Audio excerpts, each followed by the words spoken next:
প্রতিদিনের সংসার মানে হাজারো কাজ, হাজারো দায়িত্ব। কখনো কখনো এমনও হয় যেন চারপাশে শুধু নেগেটিভ কথা, অভিযোগ আর ক্লান্তি ভর করে আসে। তখন মনে হয় সব কিছু ফেলে দিয়ে কোথাও চলে যাই, কিচ্ছু করতে চাই না। কিন্তু আবার ভাবি, আমি যদি ভেঙে পড়ি তাহলে সংসারটাই ভেঙে যাবে। তাই আমি চেষ্টা করি নিজের ভেতরের নেগেটিভ চিন্তাগুলোকে দূরে ঠেলে দিতে। প্রতিদিন সকালে ঘুম থেকে উঠে একটা কথাই মনে মনে বলি যে আজকের দিনটা ভালো যাবে আর আমি পারবো। এই একটা ছোট্ট বাক্যই আমার পুরো দিনের এনার্জি তৈরি করে। আর যখন মন খারাপ হয় তখন আমি খুঁজে নিই আমার ছোট্ট ছোট্ট আনন্দগুলোকে। আমার মন ভালো করার প্রধান মানুষটি হলো আমার ঋষি। ওর সাথে গল্প করা, খেলা করা, এসব করলেই আমার না মন ভালো হয়ে যায়। আর তার সাথে আছে বাবা, মা, ভাই, আর আছে আমার কিছু বন্ধু। মন খারাপের দিনগুলোতে তাদের সাথে কথা বললেই না আমার মন ভালো হয়ে যায়। এইসব যেন জীবনের একটা আশীর্বাদ। কখনো কখনো ভাবি, এসব না থাকলে আমি কি এতটা শক্তি নিয়ে কাজ করতে পারবো বা পারতাম। এখন একটু বাজারে যাবো, এই টুকটাক কিছু জিনিসপত্র আনার আছে। একটু পনির আনবো, চিকেন দেখি আজকে পারলে আনবো, নাহলে কালকে আনবো চিকেন। তো টুকটাক এগুলো নিয়ে আসি। আর বৃষ্টি নেমেছে, ছেলেটা স্কুলে পৌঁছে যাক তারপর যেন নামে বাবা। আর চুলটাকেও মোটামুটি একটু তুলে নিলাম। এই চুলটা এমনিতে চিপচিপে হয়ে গেছে, সেদিন আর শ্যাম্পু করতে পারিনি। আজকে দেখি, বলছি তো জানি না করতে পারবো, বৃষ্টি করলে ঠান্ডা লেগে যাবে। ও ঠিক আছে, দেখা যাবে। তো চলো এখন বাজারে যাওয়া যাক। এই যে একবারে সব রেডি হয়ে গেছে, ব্যাগ ছ্যাগ নিয়ে, ছাতা, সেই চাবি সব নিয়ে রেডি হয়ে গেছি। তো চলো এখন নিচে যাওয়া যাক। নিচে গিয়ে বাজার ফাজার যা যা আছে টুকটাক একটু করে আনি। এখন বেরিয়ে গেলাম বাজারের জন্য, কিছু জিনিসপত্র আনতে হবে। আর বন্ধুদের সাথে একটু গল্পও তো করতে হবে, কারণ ওই যে বললাম আমার মন খারাপের দিনগুলোতে বন্ধুরাই তো আমার সঙ্গী। আর ঋষি তো এখন স্কুলে। হয়ে গেল, অনেকক্ষণ গল্প করলাম আমি, অর্পিতা, জ্যোতি। আর এই যে পর্তুলিকার ডালও নিয়ে আসলাম। অর্পিতাও নিল একটা, আমিও নিলাম একটা। চলো, শুক্লা মনে হয় এসে গেছে, অনেকটা দেরি হয়ে গেছে। চলো, রান্না শুরু হয়ে গেছে। বাটি চচ্চড়ি বসানো হয়েছে পরোটা দিয়ে খাওয়ার জন্য। আর এখানে থোড় ছেচকি করার জন্য ছোড় কাটা হয়েছে। বাজার থেকে পনির নিয়ে আসলাম। আর কালকে একটুখানি মটরশুঁটি তো ঘরে আছেই আমার, সেটা দিয়ে পুর তৈরি করে রেখেছিলাম বেশ অনেকটা। আর এখানে হচ্ছে মটর পনির। এই দেখো কইটুকু হয়ে গেছে থোড়টা, সে এটা দিয়ে হয়ে যাবে আমার আর ঋষির একবেলা। আর এখানে হচ্ছে কড়াইশুঁটি দিয়ে বললাম পরোটা বানিয়ে দাও। আজকে নো রুটি, কোনো রুটি খাবো না আজকে, একটু পরোটা দিয়ে পরোটাই বানাতে বললাম, কারণ রুটি তো প্রত্যেক দিনই খাওয়া হয়। তাই বললাম একটু হাটকে, আর অল্প তেল দিয়েই বলেছি, দেখো একদম অল্প তেল দিয়ে জাস্ট মানে এপিট ওপিট করেই নামিয়ে দেবে। এভাবেই করে নিচ্ছি। আর বেশ পরোটাগুলো ফুলেছে দেখো। আমি দূর থেকে ভিডিওটা করছি কারণ ফোনটা আমার চার্জে বসানো ছিল, তার জন্য একটু দূর থেকে করছি। আর এদিকে এবার আমার বাকি কাজগুলোকেও করে নিই। রোজই মোটামুটি আমার এই ঘর টরগুলোকে না ভালো করে একটু পোছাপুছি করতেই হয়, কারণ এত ধুলো হয়। আগে না ঠিক এরকম করতে হতো না, এতটা পরিষ্কার আগে করতে হতো না, কারণ সেরকমভাবে নোংরা হতোই না, খুব কম, সপ্তাহে 2 দিন মতো পরিষ্কার করলেই হয়ে যেত। কিন্তু যবে থেকে আমাদের পাশে যে হসপিটালটা তৈরি হয়েছে, মানে হসপিটাল তৈরি শুরু হয়েছে যবে থেকে, সেদিন থেকেই শুরু হয়েছে ঘর নোংরা হওয়া, মানে ধুলো ঢোকা। আর সাংঘাতিক, এই খালি পায়ে যখন আমরা ঘরে হাঁটি না, বাথরুমে গেলে বোঝা যায় কি পরিমাণে ধুলো ঘরের মধ্যে রয়েছে। আর চারপাশে আছে মেট্রোতে যে ব্রিজগুলো তৈরি হচ্ছে, সেইগুলো আমাদের এই পাশেই তৈরি হয়। মানে কলকাতার এইদিকে যত মেট্রোর কাজ হচ্ছে, সেগুলো যে ব্রিজগুলো, সেগুলো সব এই দিকেই তৈরি হয়, ঠিক পাশেই। তোমাদের আমি কোনোদিনও একটা ভিডিওতে দেখিয়ে দেবো আমার। তো ওইখানেই তৈরি হয়, সেখান থেকে সব ধুলো বালি সব কিছু এই দিকে উড়ে আসে। এতটা ওপরে থাকি কিন্তু তাও ধুলো, ভীষণ ধুলো হয়, প্রচণ্ড ধুলো। তাই মোটামুটি রোজই একটু পরিষ্কার করতেই হয়। আর ঋষিরও একটু ডাস্ট অ্যালার্জির প্রবলেম আছে, আমারও আছে। তাই এগুলো যদি পরিষ্কার না থাকে না, তাহলে পরে ব্যাস শরীর খারাপ শুরু হয়ে যাবে। তাই ভাবি যে না, নিজের কথা না ভেবেও না, ছেলেটার কথা ভেবেই মোটামুটি এগুলো একটু পরিষ্কার করার আমি চেষ্টা করি। সেটা একদম আমি অনেক মানে প্রথম থেকেই আমি করি। আর এই দেখো এইদিকে দাঁড়িয়ে এখন কি করছি ভাবছো? এখন করছি উচ্ছে গাছটা আছে, ওটা এত পরিমাণে বাইরের ওয়েদার খারাপ হয়ে গেছে না, মানে পড়ে যাচ্ছে ওটা, তার জন্য ওটাকে একটু পেঁচিয়ে দড়ি দিয়ে একটু বেঁধে দিলাম, যাতে ও শক্তপোক্ত থাকে, আর যতই হাওয়া দিক ও আর ভেঙে পড়বে না। তার জন্য ওপরে উঠলাম, চেয়ার নিয়ে উঠে একটু ওটাকে বেঁধে দেওয়ার চেষ্টা করছি।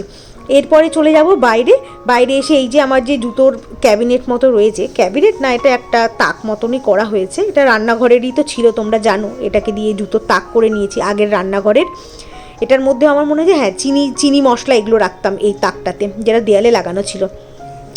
এটা এখন জুতো রাখার তাক হিসেবে ব্যবহৃত হচ্ছে। তো তাই গাছগুলো এখানে ছিল, একটু মুছে নিলাম, এগুলোতেও তো ধুলো পড়েছে, তার জন্য একটু মুছে নিলাম। আর শুক্লা তো কাজ করে চলে গেছে। আর এই যে ছাদটাকে তো ঝাঁটা দিয়ে ধুইয়ে দিয়েই যায়, কিন্তু ঝাঁটায় তো আর পুরো জল যায় না, তাই আমি রোজই এরকম ওয়াইপার দিয়ে ওয়াইপ করে দিই যাতে একটুও জল না থাকে। দেখো কত জল বেরোচ্ছে, ও ঝাঁটা দিয়ে কিন্তু ভালো করে ধুইয়ে একদম কাচিয়ে দিয়ে গেছে জল, কিন্তু তাও জল বেরিয়েই যাচ্ছে। আর আমি এদিকে ওয়াইপ করে নিচ্ছি, দেখো একটুও জল নেই, একটু পরে হাওয়া যা দিচ্ছে হাওয়াতেই শুকিয়ে যাবে, তার জন্য এভাবে করে নিই। এটা ওই যে আগেও আমি একটা ভিডিওতে বলেছিলাম, এটা আমার অভ্যেসে পরিণত হয়েছে, কারণ ছোট্টবেলায় যখন ঋষি যখন বাথরুমে যেত, মানে টয়লেটে যেত টয়লেট করতে, তাই আমি বাথরুমটাকেও মোটামুটি পরিষ্কার পরিচ্ছন্ন আর একদম শুকিয়ে রাখি যাতে পড়ে না যায়, সেই অভ্যেসটাই আমার থেকে গেছে। আর এদিকে আজকে ভাবলাম ডাইনিং টেবিলের এই জায়গাটা একটু পরিষ্কার করে নিই। একটা টেবিল ম্যাট কিনতে হবে, টেবিল ম্যাটই তো বলে এগুলোকে, না টেবিল ক্লথ বলে, একটা ম্যাট এরকম কিনতে হবে, টেবিল কভার কি বলছি আমি, টেবিল কভার একটা কিনতে হবে, পুজোর আগেই ভাবছি একটা কিনবো। এটা দিয়ে আপাতত চলছে, চলুক, পুজোর আগে ভাবছি একটা সুতির কিনবো। আর এগুলো গুছিয়ে নিলাম। এবার বাইরের অবস্থা দেখো, কেমন বৃষ্টি নেমেছে, আর ওই দিকটা কেমন অবস্থা হয়ে রয়েছে, পুরো ধোয়াটে হয়ে রয়েছে, এত পরিমাণে বৃষ্টি হচ্ছে। ঋষিও স্কুলে গেছে, আজ ওর পরীক্ষা আছে, পরীক্ষা তো চলছে, শুধু রবিবার ছুটি। আজকে আছে হিস্ট্রি এক্সাম, সেটাই দিচ্ছে। মোটামুটি প্রিপারেশন তো আছেই ঠিকঠাক, কিন্তু ওই যে ইতিহাস খুবই কঠিন, কারণ মনে রাখা চাপ। চলো দেখিয়ে দিই আজকে কী কী রান্না করেছে। আজকে বেশি কিছু রান্না একদমই করাইনি। প্রথমেই আছে হচ্ছে থোর ছেচকি, থোর ছেচকিতে ধনেপাতা দিতে বলেছিলাম, ভুলে গেছে। তা থোর ছেচকি মানে কি বলছি, কথা জড়িয়ে যাচ্ছে পুরো। থোর ছেচকি আমার আর ঋষির দুজনেরই খুব পছন্দের একটা খাবার, তো ওই যে থোর ছেচকি, আর খাওয়াও খুব উপকার।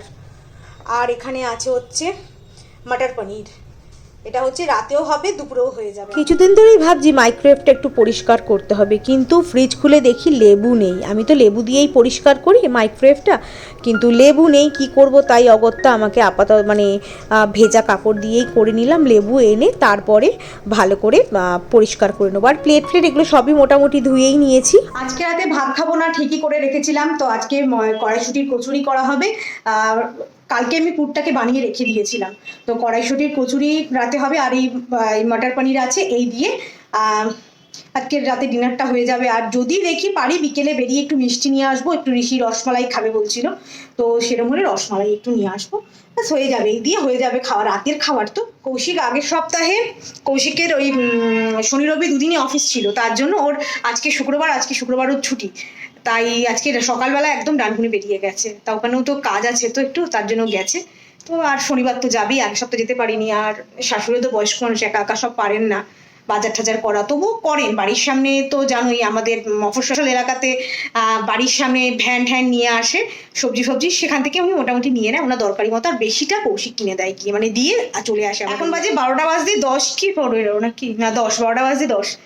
তো এখন ভাতটাকে ভিজিয়ে দিই, মানে চালটাকে ভিজিয়ে দিই। আজকে ভেবেছিলাম কি জিরা রাইস করবো একটু, এই সমস্ত মানে এই মাটার পনির এই সমস্ত সাথে না একটু জিরা রাইস এগুলো হলে ভালো লাগে, ফ্রাইড রাইস। তো তারপরে আর ভাবলাম যে না, থোরটা হয়েছে, থোর দিয়ে তো আর জিরা রাইস হবে না, তার মানে খাওয়া যাবে না, ভালো লাগবে না, তার জন্য আর বানালাম না।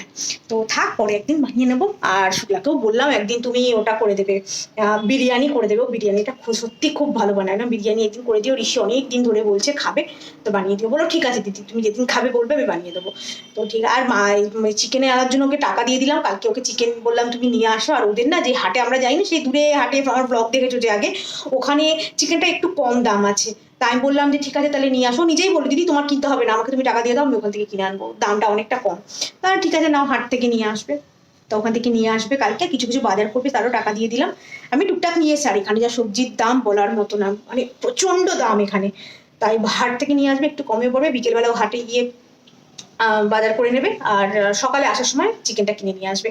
আর রবিবার দিন চিকেন করবো, কালকে শনিবার আর চিকেন করবো না আমি, কালকে দেখি অন্য কিছু খেয়ে নেওয়া যাবে। আর রবিবার দিন চিকেন করবো, একদম পাতলা ঝোল করবো, এবার আর কষা করবো না, কিছু পাতলা ঝোল করবো, অনেক দিন চিকেনের পাতলা ঝোল খাওয়া হয় না, তো সেটাই করবো। তো চলো এখন ভাত ফাত বসিয়ে নিই, যা যা আমার রান্নাঘর পরিষ্কার টরিষ্কার সবই তো কমপ্লিট, শুধু ভাতটাকে এখন বসাবো, মানে চালটাকে ভেজাবো, ভাত তো পরে 12:30টায় বসাবো, একটু ভিজুক। আর তারপরে আমি স্নান টান করিনি, ঋষি পরীক্ষা দিতে গেছে, আজকে ঋষির হিস্ট্রি, তো পরীক্ষা দিতে গেছে, ও চলে আসবে মোটামুটি 1:45-2টার মধ্যে চলে আসবে, তারপরে একসাথে দুজন মিলে খেয়ে নেবো। চলো তাহলে এখন আমি আমার কাজগুলোকে করে নিই, চলো। গুড ইভিনিং, এখন বাজে 5:10-15 মতো হবে। তো এখন এই যে রেডি হয়ে নিয়েছি, কারণ হচ্ছে আজকে আমার বাড়িতেই সবাইকে আমি বন্ধুদের ডেকেছি চা খাওয়ার জন্য, একটু গল্প হবে, চা খাওয়া হবে। আর ঋষির তো কালকে পরীক্ষা আছে, কম্পিউটার পরীক্ষা, তো ঋষির মতো পড়বে, আর আমি একটু বন্ধুদের সাথে একটু চাটা খাবো, আমরা একটু গল্প করে, সবারই পরীক্ষা চলছে বাচ্চাদের, তো মোটামুটি একটু গল্প করে নিই, তারপরে আবার সবাই সবার মতো গিয়ে বাচ্চাদেরকে পড়াবে। তো অল্প একটু কাছাকাছি করেছিলাম, এই যে অল্পই করেছিলাম, এগুলো মেলে দিয়েছিলাম, কারণ ঋষি স্কুল থেকে আসার সময় হচ্ছে খুব বৃষ্টি, কাচবো না ভেবেছিলাম, তারপরে দেখলাম যে না, কেচেই নি, এগুলো লাগবে, ওর স্কুলের ড্রেস, এই মানে স্কুলের ড্রেস, এই সেটটা, এই যে এই সেটটাও মোটামুটি নোংরা হয়ে গিয়েছিল, তা ওটা তো আবার লাগবে, কারণ শনিবারও পরীক্ষা আছে, দাঁড়িয়ে একটু বসি, শনিবারও পরীক্ষা আছে, তো তার জন্য ভাবলাম না, এই সেটটা যদি না কাচা হয় তাহলে পরে তো পড়ে যাবে কি সোমবার থেকে, আর রবিবারের মধ্যে শোকাবেও না, তাই আজকে কেচে দিলাম, ও কালকের মধ্যে শুকিয়ে যাবে। আর কি হাওয়া দিচ্ছে দেখেছো, আবার বৃষ্টি আসছে, ওই পর্যন্ত চলে এসছে বৃষ্টি, যখন তখন আবার এগুলোকে তুলতে হবে, দেখি জামা কাপড়গুলোকে তুলে নিই। আর বন্ধুরা আসবে, কতটা ভিডিও আমি করতে পারবো আমি বলতে পারছি না, কারণ আমরা যখন গল্প শুরু করি এত গল্প থাকে, ফটো তুলতেও পর্যন্ত ভুলে যাই, ওই জন্যই কি ভিডিও করবো আমি বলতে পারছি না। তো পরেরটা শেয়ার করব, যদি তখন বন্ধুরা আসবে, তখন নাও যদি করতে পারি, তো পরেরটা শেয়ার করব, বেশি কিছু আর শেয়ার করতে পারবো না, কারণ ঋষিকে পড়াতে হবে, মানে পড়াতে হবে, ওর পাশে বসে থাকতে হবে, পরীক্ষার সময় আবার পড়ানো কি, ওর পাশে একটু বসে থাকা, ও পড়বে, আমাকে সামনে থাকতে হবে যে ঠিকঠাক পড়ছে কিনা। ভালো বৃষ্টি চলে এসেছে, দাঁড়াও দেখাচ্ছি, ওই দেখতে পাচ্ছ, বুঝতে পারছো কেমন ওই দিকটা কেমন হয়ে গেছে, দেখেছো, ওই ধোয়া ধোয়া, ওইটা হচ্ছে বৃষ্টি চলে এসছে। না, আমি জামা কাপড়গুলো তুলে নিই, না হলে পরে সব ভিজে যাবে। বন্ধুরা এসেছিল কিছুক্ষণ আগে গেল, তো আর ভিডিও করা হয়নি, বললামই তো, আমাদের গল্প শুরু হলে আর ভিডিও করাও হয় না, আর কোনো ফটো তোলাও হয় না। তো এই কিছুক্ষণ আগে গেল, সন্ধে ফন্ধে ওরা থাকতে থাকতেই আমি দিয়ে দিয়েছি। এখন ঋষিকে একটু দুধ করে দেবো, মানে হলুদ দুধ খাবে, আর হচ্ছে একটু পায়েস বসাবো, অল্প করে একটু পায়েস করবো, বেশি না, অল্পই করবো, যাতে আজকে মানে আজকে করবো, আজকে যাতে শেষ হয়ে যায়, তার জন্য অল্প করেই করবো পায়েস, তাই একটু পায়েস করে নিই, কারণ কচুরি, হ্যাঁ কচুরি, আর কড়াই না তো মটর পনির, সকালে তোমাদের বললাম না রসমালাই নিয়ে আসবো, তার তো যাওয়া হলো না, তাই ভাবলাম একটু মিষ্টি কিছু, এই ঘরে তো দুধ তো আছে, সকালে দুধ এনেছি, ওই দুধ করে নিই, দুধ দিয়ে মানে একটু পায়েস বানিয়ে নিই, ঘরে তো চাল ঠাল সবই আছে, তাই একটু পায়েস বানিয়ে নেবো। আর তারপরে একটা জিনিস কিনেছি, দাঁড়াও তোমাদের দেখাবো, ওই বেডশিট কিনেছি একটা, আমি দেখাচ্ছি, দাঁড়াও, ফোনটা চার্জটা হয়ে যাক, তারপরে আমি দেখাবো বেডশিটটা, পিওর কটন জয়পুরি প্রিন্টের, দারুণ দেখাচ্ছি, দাঁড়াও। ঋষিকে এখন হলদি দুধ দিয়ে দিলাম, ও হলদি দুধটা খুব ভালো খায়, চিনি দিইনি, শুধু একটুখানি হলুদ দিয়ে দুধটাকে দিয়ে দিচ্ছি, সেটা খাবে। আর এই যে সকালবেলা না বাপুচি কেক এনেছিলাম, সেই ভাবছি একটা বাপুচি কেক দিয়ে দিই, বাপুচি কেক দিয়ে খেয়ে নিক, বিস্কুট দিয়ে যদি খায় বিস্কুট দিয়ে দেবো, আর কেক দিয়ে খেলে কেক দিয়ে খাবে। ওখানে পায়েসটা বসিয়ে দিয়েছি। এই বেডশিটটা কিনেছি, কালকে অর্ডার দিয়েছি, আজকেই চলে এসছে, ফ্লিপকার্ট থেকে কিনেছি, একদম পিওর কটন আছে, আর জয়পুরি প্রিন্টই, হ্যাঁ এটা চারিদিকে বর্ডারটাই হবে এটা, আর দাঁড়াও দেখাচ্ছি, খুলি এটাকে, এই যে বর্ডারটা হবে এটা, আর মাঝখানটা এরকম হবে। ভেবেছিলাম সাদা আর নেবো না, আমার সাদা অনেক আছে, তাই ভেবেছিলাম অন্য কালারের নেবো, কিন্তু সেই আমার সাদাতেই চলে গেলাম। আর এই যে এখানে দুটো কভার আছে, পিলো কভার আছে দুটো, বেশ ভালো, ঠিকঠাকই সাইজের, বেশ ভালো, আর দেখতেও ভালো। কালারটা কেমন হয়েছে আর কেমন হয়েছে আমার এই বেডশিটটা জানা। এখানে আটা মেখে রাখলাম, এখানে কচুরির আটা মাখা হলো, আর এখানে হচ্ছে পায়েস বানিয়েছি, বাটিটা চেঞ্জ করে নিয়েছিলাম, অসুবিধা হচ্ছিল মানে নাড়তে, তাই দুধের বাটিটার মধ্যে নিয়ে নিয়েছি, পুরো পুড়ে গেছে, স্টিলের বাটি না, তাও কমে দিয়ে রেখেছিলাম, একটুখানি গুড় ছিল, গুড় দিয়েই করেছি। আর এখানে এই যে মটর পনির এইটুকুই আছে, এটাতে হয়ে যাবে। রাতের খাবার একদম রেডি, কড়াইশুঁটির কচুরি, সাথে মটর পনির, আর হচ্ছে পায়েস। এখন বাজে 11:15, ডিনার হয়ে গেছে। আজকে ডিনারটা জাস্ট ফাটাফাটি ছিল, যেমন মটর পনিরটা যেমন হয়েছে তেমন পায়েস হয়েছে আর তেমন হচ্ছে কচুরিও হয়েছে, দারুণ হয়েছে। তো খাওয়া দাওয়া কমপ্লিট, ঋষি এখন আবার একটুখানি পড়ছে। তো সকালবেলা আবার 5টায় উঠতে হবে, এখন ঘুমিয়েই পড়বো। আর ফোন টোন এখন কিছু ঘাটবো না, এখন সোজা শুয়ে পড়বো, ঘুমিয়ে পড়বো এখন। কারণ 5টার সময় ওকে তুলতে হবে, ও পড়াশুনো করবে, আর তারপরে তো আমি 5:30টায় উঠে যাবো, ততক্ষণ ওর পাশে শুয়েই থাকি আমি, মানে শুয়ে থাকি মানে জেগে জেগে শুয়ে থাকি। পরে আর না হলে তো ঘুমিয়ে পড়বে, বাচ্চা মানুষ ঘুমটা থাকে তো চোখে, ঘুমিয়ে পড়বে। ওই কারণেই আমিও জেগে থাকি 5টা থেকে ওর সাথে। তারপরে 5:30টায় যেমন ওঠার সেরকমভাবে উঠে আমার বাকি কাজগুলো বলো, টিফিন তৈরি, এগুলো সব করবো। তো একদম এখন শুতে যাব, রাতে ড্রেস পরা হয়ে গেছে, এখন শুতে যাব। তো চলো আজকে ব্লগটাকে আমি এইটুকুই রাখছি। যদি আমার এই ব্লগের মধ্যে কিছু ভালো লেগে থাকে তো ছেড়ে যাওয়ার আগে লাইক শেয়ার আর সাবস্ক্রাইব করে আমার পাশে থেকো। আর এটা হচ্ছে ওর রুটিন, এক্সামের রুটিন, ওটা ওখানে টানিয়ে রেখেছে। তো চলো আজকের মতো এইটুকুই, দেখাবে অন্য একটা ব্লগের সাথে, ততক্ষণের জন্য tata, good night and sweet dreams, tata.